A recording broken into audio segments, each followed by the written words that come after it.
Good afternoon, everyone. My name is Bob Summers. I'll get into a little bit more about my background in a little bit.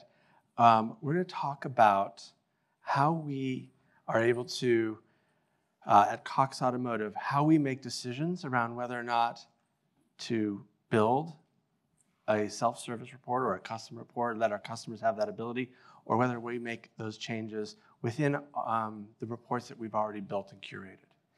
And how we use analytics, MicroStrategy's platform analytics specifically, to make some of those decisions. So with that, I have a question for the group. So please raise your hand if you think this applies to you. Yes, one already. The question is, how many of you receive requests from people to make changes, enhancements, or customized reports? Everybody, and I'm not surprised, kind of goes with the territory.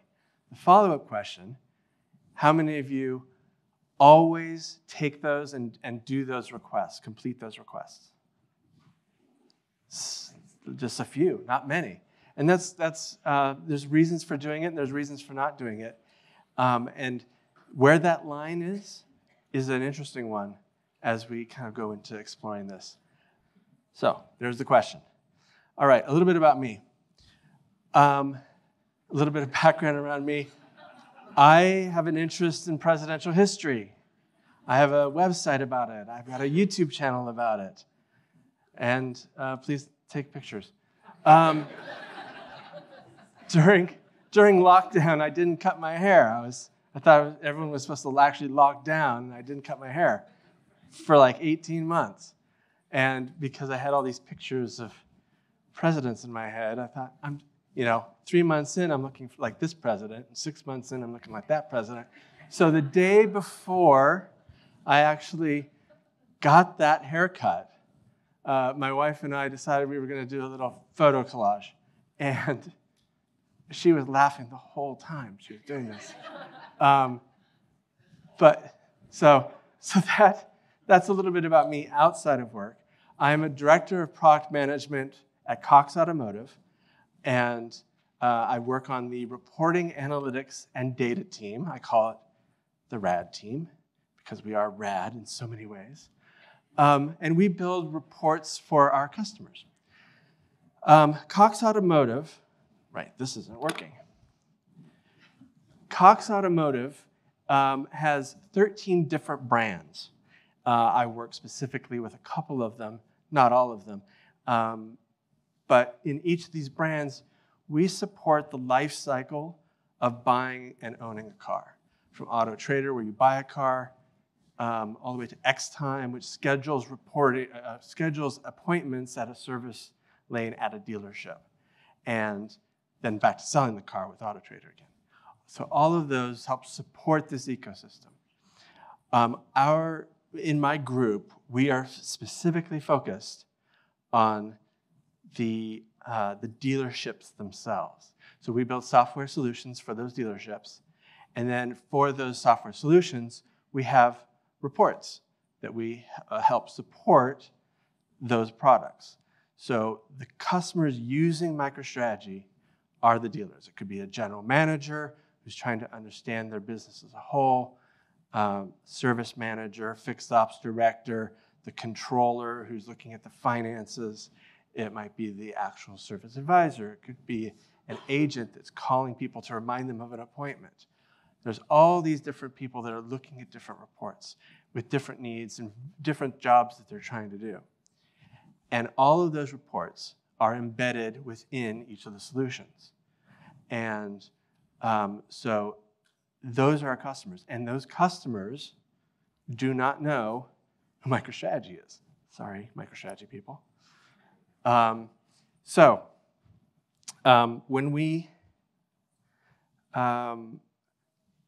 I talked about the jobs that they're trying to do, and we've broken those down into 3 different areas. The first one is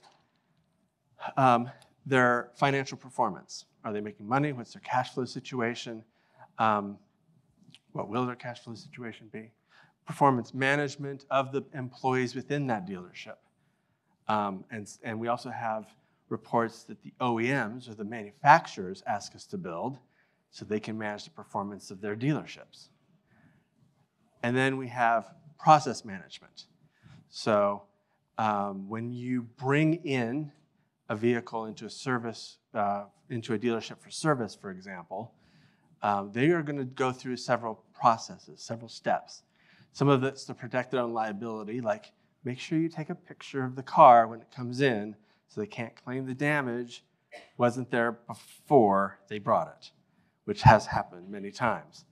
And all the way to the process of making sure an inspection is done so that if there's other issues, you can sell some services that will help solve those other issues, like maybe it's a brake or a fan. I'm sure you've had those experiences with your own vehicles.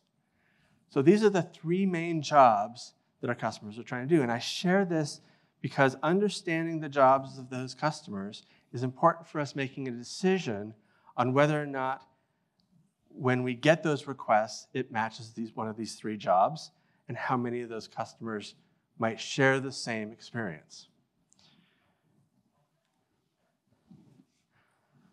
There is a scalability factor here.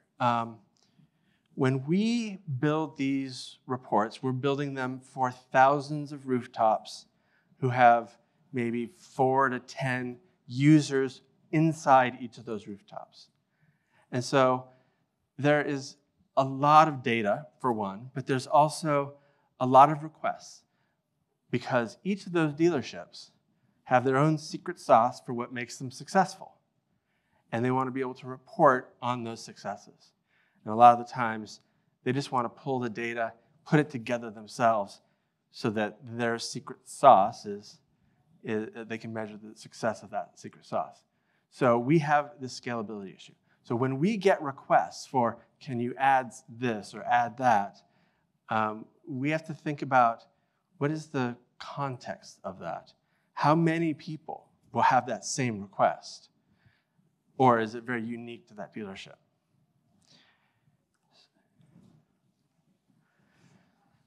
There's other challenges that we face as well. Our dealers are very good at servicing and selling cars. They really don't care about making reports. So they just want the report to be there. They might not understand what a data schema is. They might not understand how you join two tables together. So all they want to know is, how do I build the report? Or just give me the report. Just build it for me. Can't you just build it for me? So we get those requests a lot as well. So what are the options that we have? One, we show them how to use the tools already in MicroStrategy. So it can be anything from how to use the filters, how to save using a bookmark, how to send it to people, how to sort a column, how to use a panel stack. All these things are ways that they can customize the view a little bit, but there are some limitations. We get the request quite often for grids because some of them just like to see grids and not look at all the pretty pictures. They look at a grid and they say, this column doesn't mean anything to me, can I just remove it? And without full editing capabilities, they can't do that. And because they don't know who MicroStrategy is, they don't have access to Workstation, and they don't have access to MicroStrategy Web to make those changes and create their own copy of the report. So that is something that we can do, but we haven't chosen to do that quite yet. Using this method, though, any one of our customers, or in our total addressable market, which is what the TAM number is up here, in that total addressable market, everyone can do it. It's easy. It's already there. And the reports are still certified because the customers have not, the dealers haven't created their own version, which we haven't been able to vet or QA. The second option is to enhance an existing dashboard. Everyone would see that change. And that might be good if that is something that that is used by a large amount of people. But you can also clutter a dashboard quite quickly if you keep adding a little bit here and a little bit there. Death by 1,000 cuts. But once you make a change in our total addressable market, everyone gets access to that. And the user doesn't have to do anything to make that happen, because we would do that for them. The next option is to copy it. In case you can't quite tell what this is from the back of the room or the front of the room, or you're not 100 years old, this is a mimeograph machine for copying. So it's easier than making a new one, because you can just modify a dashboard that you already have. There might even be some revenue potential here. In order to give someone that additional functionality, you might be able to charge a little bit for it. And you're able to still publish and share that within the organization. But some of the drawbacks are that someone has to have authoring permissions to do that, which might, depending on your license, create some concerns. And there's also a scaling issue around training and support. If you've created a copy of a specific dashboard, then that is something that we still have to support. And when you support that with all those different variations over thousands of dealers, it can get quite cumbersome, quite confusing, and takes a lot of training of the support team to make that happen. Also, when you create these branched dashboards, if you make changes to your original dashboard, those changes do not get reflected in that branched version. And that's a challenge we had in one of our businesses using a non-MicroStrategy product a long time ago. And they ended up with like tens of thousands of different versions of the same report, which is untenable. One of the things that I've heard MicroStrategy is working on is something called reusable assets. I'm looking forward to that. I'm hoping that would solve the problem where you have an asset that you would then be able to make a change to the original and it gets propagated to all the versions downstream. So hopefully we can make that happen, MicroStrategy people. There's also some user access concerns. When someone creates a copy, they own that copy. And if that person then leaves and that login no longer exists, so the reports don't exist either. And so anyone else that's also relying on those would lose those reports. So something to keep in mind. There are ways that you can mitigate that, but for right now, that's something just to keep in mind.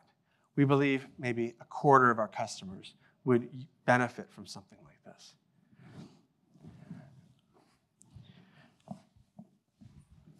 Okay, last one, build a new dashboard.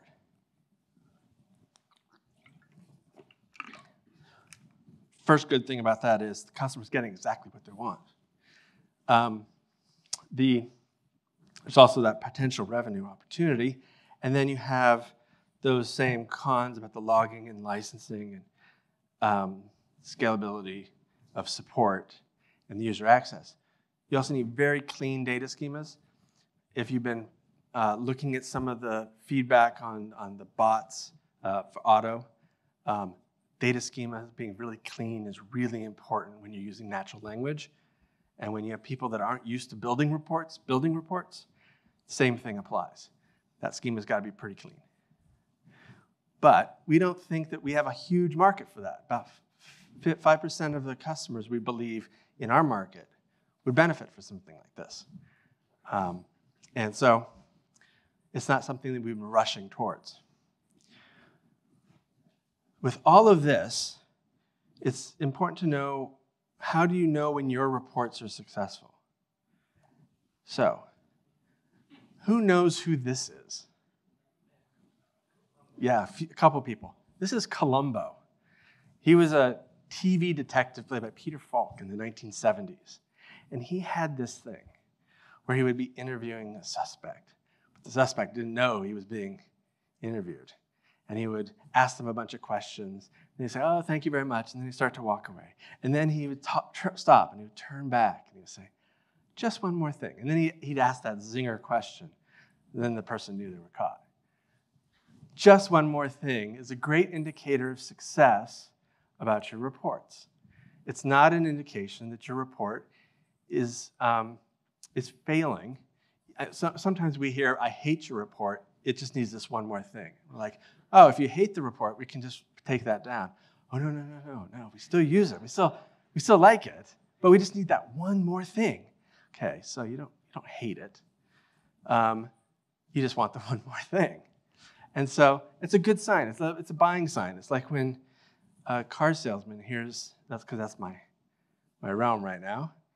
A car salesman hears, what kind of financing options do you have? It's a good buying sign. Okay, so you get all these requests coming in. How many of them do you do? So I don't know how many people are familiar with the long tail concept, but the idea is when you have a lot of requests, you prioritize those requests based on the value, the vertical axis, and then you start working on them over time, the horizontal axis.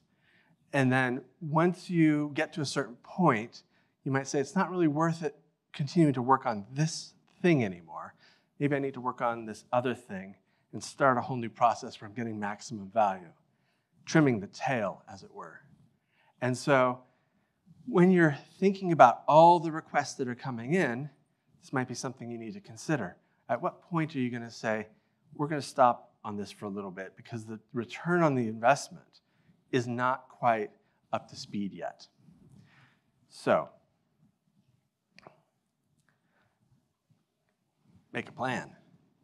Once you have all this information, you're getting all this feedback,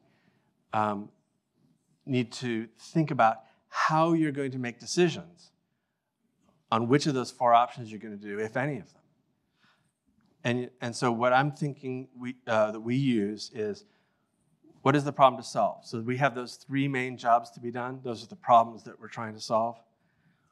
What does that request come in? What does that apply to? What is the value? Are we going to make money from it? Or are there other currencies of value that we're going to get from doing this work? And then, what are our own reporting metrics telling us? So, going into these in a little more detail, the problem that it's solving. When we look at the problem, is it something that only that one dealer is facing? We have a dealer in California, and we have had all these reports that were measuring the service revenue from their service department. And he's like, I don't measure that.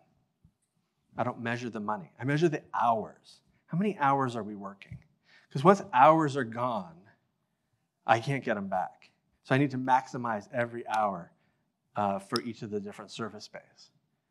And so we did a review, and we talked to other customers, and yeah, that was something pretty valuable. We didn't have all the data at the time, but we were able to then make that part of the solution to the problem, is trying to get more of that data. So what is the problem that we're trying to solve?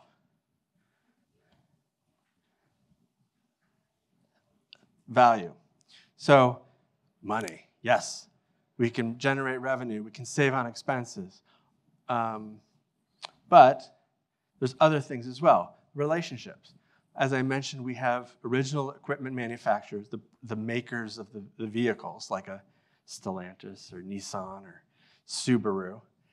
And they come to us and they say, I want this report so that our dealers can see how they're succeeding in these certain metrics that are important to us. And we can kind of see what they're doing, because we'll require them to send us the data.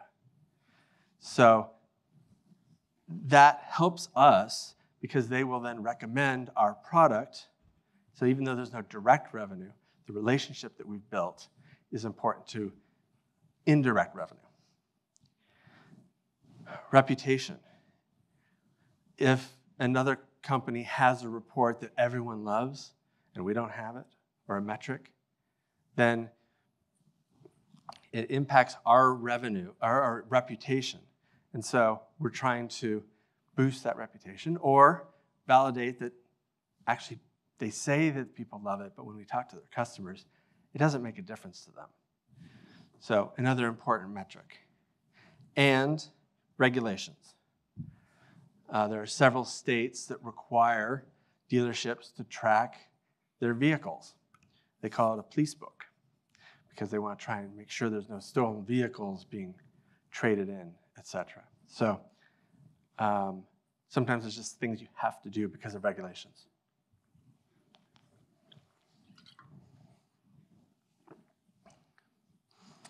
Okay, the last part is looking at your analytics. How many of you look at platform analytics for your reports? Good number. Yeah, a few. How many of you use the data in platform analytics to make your own dashboards? Yeah, a few do that too. How many of you are doing something else to measure it? Okay. What we use this for is to see what kind of traffic we're getting to certain dashboards, sorry, that's been changed. How many of you knew it was changed? And so with that, we have some sense of the usage of those, but we don't know a whole lot about how they're being used. There are some limitations to it. At least when we built our reports, we had some limited data. I think with client telemetry, there's a lot more information now, but we didn't. So we actually built Google Analytics dashboards as well to try and find out what page were they on, which filters did they use, which panel stack did they access, what about the metric and attribute selectors. All those things, we wanted to get a little bit more information about how it's being used. So with all of that information, we had to then analyze and interpret, what does it mean? And it can mean almost anything you want. So it's got to be a little bit careful with this. And so if a dashboard is getting a lot of traffic, do you want to change it when you get a request to change it or not? It might mean, hey, a lot of people are going to see this change. There's a lot of value to this change. Or it might mean they like it the way it is, don't change it. Whatever you do, don't change it. So which one is it? I guess it depends on the change. But on the other hand, you might think, well, if no one's using it,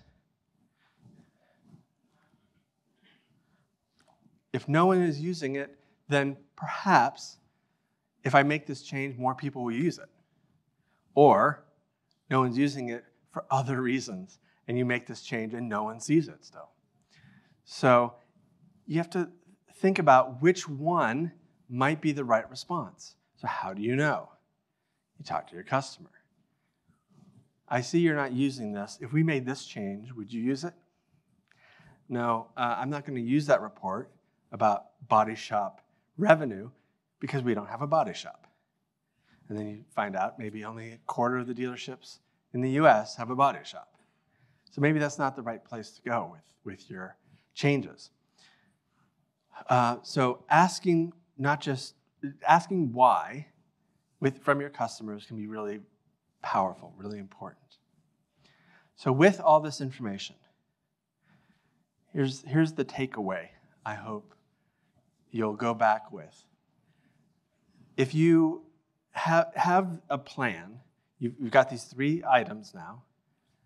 You've got, what is the job to be done, what is the revenue, and what is the traffic. You have that information.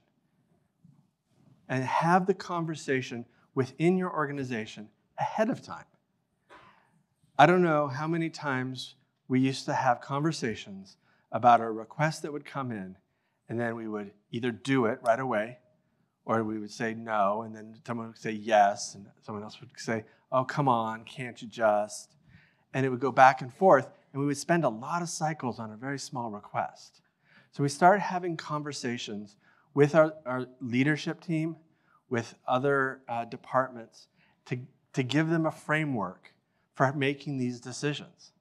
And it really shortened that cycle. So we could focus on the things that really mattered to our business. So those things primarily were around bigger initiatives that we wanted to move forward with. And those initiatives were laid out on a roadmap. And that roadmap was shared with other people.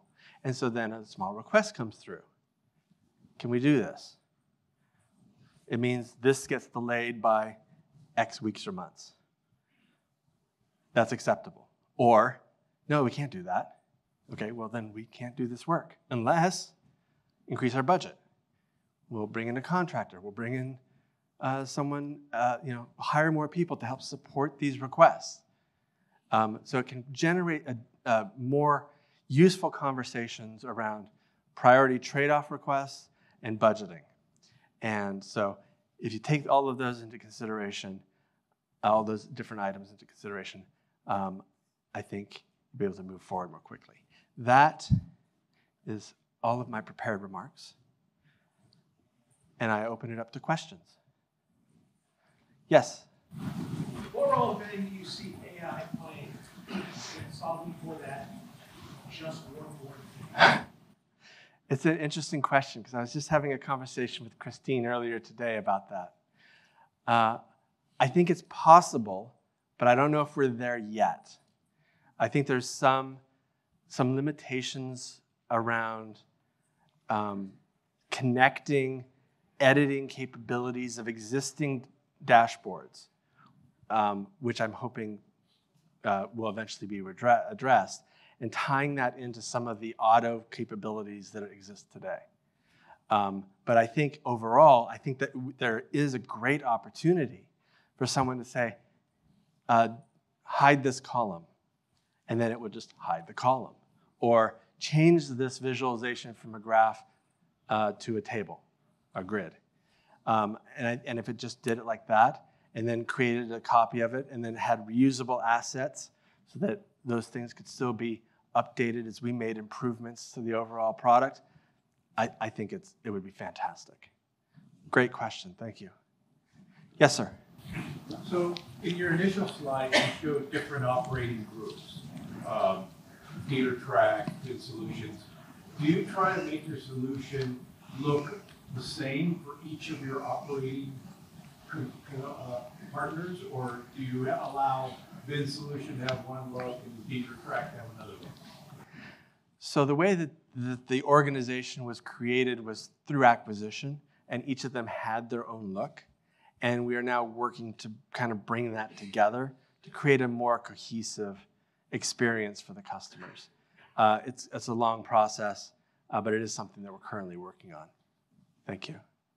Yes. Is there any way you break the licenses as far as so do you have consumer licenses for the dealership and, the analyst, and how does that get assigned in this? Yeah, we have a pretty complex agreement with rooftops and users and things like that.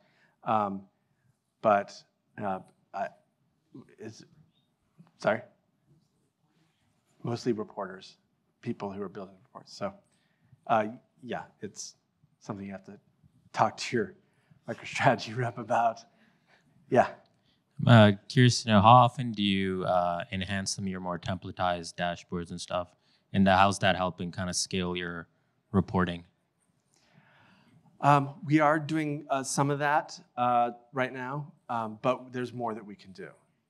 So I don't know about how often, but we are building new reports all the time, and we are basing those off of some templates. But there's always exceptions. Yes, over here. What does your back-end data strategy look like? Do you have a data warehouse, data lake? Yes. Okay. and a lot more, yeah.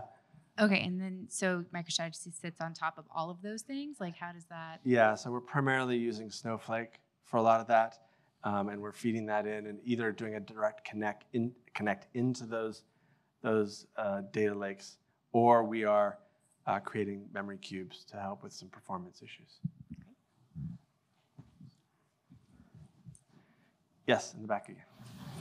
On the monetization side of things, you mentioned entertaining requests for the rooftops for changes. How do you determine, is this a $50 change, a $10,000 change, is this $5,000, but you're going to ask for a whole bunch more, so there's a service plan with it? How do you make that kind of determination? Well, I think everyone would address that in a different way. And part of it is, which of those different options are we going to do?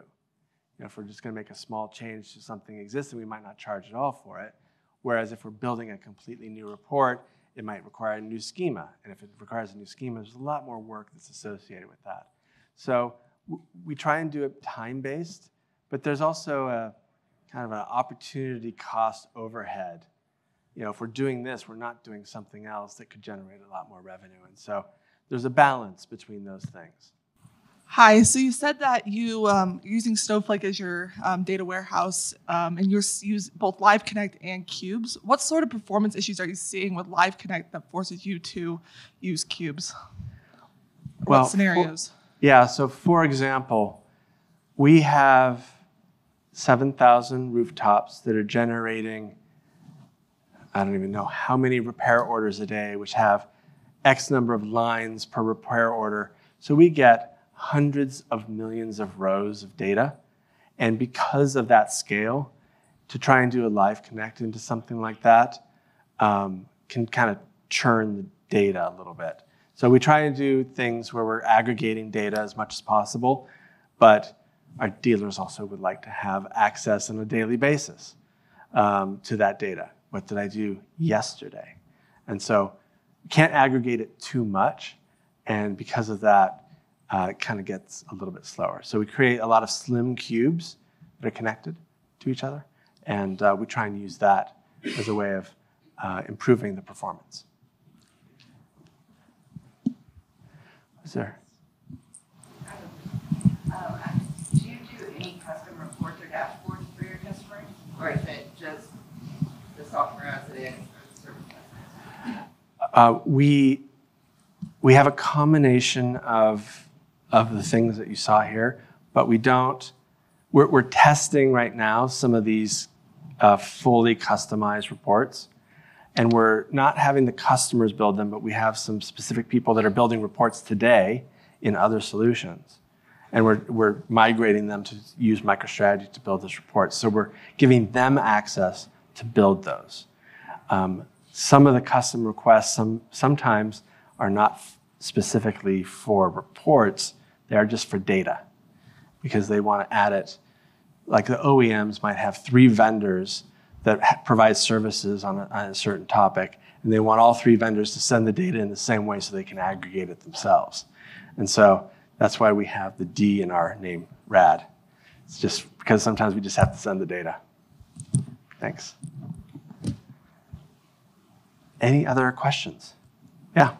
I'm curious to know, how are you managing, I know you mentioned about queuing some reports. How are you managing essentially publishing your packages for version of changes and whatnot? I'm always curious to know how other people are doing that. We do have a dedicated QA team that works on any changes that we're making to the curated reports. They do automation and they do other testing as well that is focused on whatever changes we might be implementing. Did that answer your question? Or I might have missed something. So let's say, for example, because we work with like 3, almost 4 different environments. So we'll start from our development, move it over to a QA, then we have an SME environment, and eventually in that process, eventually we have QA team just test on the QA environment, but they're not actually using Object Manager or any of the MicroStrategy tools to do anything. They're just going in there and testing the end user product, what they would see, and then eventually just managing pretty much the packages, which can be kind of cumbersome depending how complex the changes can be. Yeah. And it's one of those things like, it's like I missed one object dependency in my package of like 30 individual package items, and now it broke and I can't do it. So I have to spend another hour or 2 having to rebuild the whole package again to publish successfully. So we do have several environments, and we do have an environment for the QA team to work in. I don't know a lot about the specifics about which tools they're using for that. So I apologize. I don't have all that data. Okay. We do use Object Manager, I'm being told by my experts in the front row. Yes, Hey, for that, one more thing you mentioned it, correct? Or the few Colombo, yeah. for the customizations. What about personal views or bookmarks? Do you guys are using that or? We are using bookmarks, yeah. But those sometimes aren't enough if there's changes that aren't even in the dashboard right now that they can even bookmark. So there are some limitations to it, but we do encourage them to create multiple bookmarks for the different types of reports they use for what we're building for them. Okay. Thank you all for your time. I appreciate it.